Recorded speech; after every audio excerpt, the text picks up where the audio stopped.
US President Donald Trump and his Russian counterpart Vladimir Putin will hold talks, likely in the middle of next month.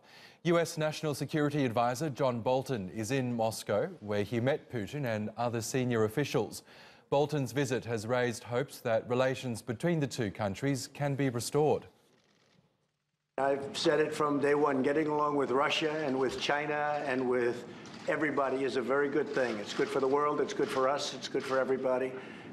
So we'll probably be meeting sometime around my trip to Europe. Our correspondent Tatiana Anderson has more on the reaction coming from Washington, D.C. Russia's certainly not a traditional U.S. ally. Washington has been abuzz with the possibility of this meeting, and Wednesday we learned it will in fact be taking place.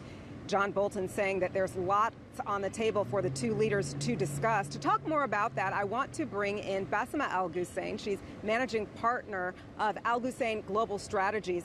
And Bassima, Bolton said that Russia's meddling in the U.S. election is possibly on the agenda. Russia's possible involvement in the downing of that flight MH17 over Ukraine, sanctions. Are these things that the two leaders really need to focus on, or are there other topics they should be talking about? Well, those are all great topics to discuss, but I think there are some larger issues at hand that the Trump administration needs to address. For example, in February of this year, President Vladimir Putin gave a 2-hour speech right before the Russian presidential election where he touted new cruise missile systems that the Russians are developing that can penetrate any national missile defense system that the United States has. And those warheads, those missile systems, are able to deliver nuclear weapons. And this is particularly significant because it is in response to the Trump administration pulling out of the Iran deal and talking about the importance of modernizing the U.S. nuclear weapons arsenal. And so we're seeing that these two powerful nations that have control over 92% of the world's nuclear weapons are potentially on the brink of another arms race. This meeting is set to take place just after the NATO summit. How concerned are U.S. allies about the fact that Trump and Putin are going to sit down together in such a formal way? Our NATO allies are extremely concerned about this meeting. As we've seen over the past few months, there has been a lot of tension placed on relations with our traditional European allies and a lot of symbiotic activities between the Russian government and the Trump administration. And so this is not going to bode well for Germany, for France. And so the United States is going to have to do something to reassure those traditional alliances. At the same time, I don't think it's a bad thing for President Trump to meet with President Putin because, of course, diplomacy is a far more attractive way to lessen hostilities and tensions between these two global powers. Hopefully something will come out of it more than a photo op.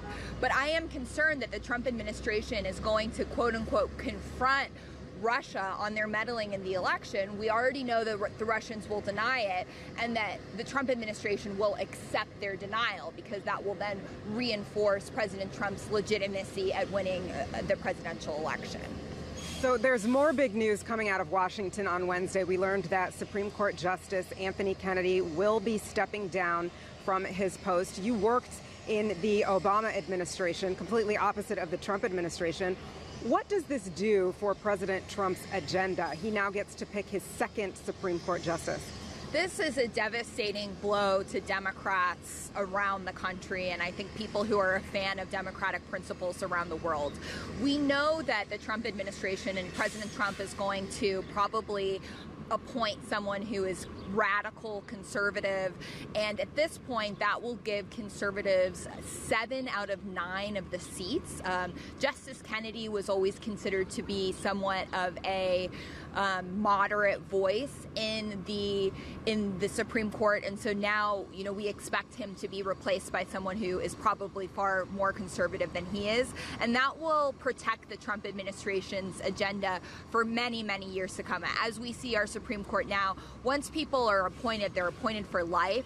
The Trump administration would be smart to appoint someone young, and they could probably have this seat for 30 or 40 years. Bassima Alghussein, thank you as always. The appointment of a new Supreme Court justice will also likely kick off a very partisan showdown when it comes to who President Trump will appoint next. Justice Kennedy served on the Supreme Court for 30 years, and he's expected to step down at the end of July.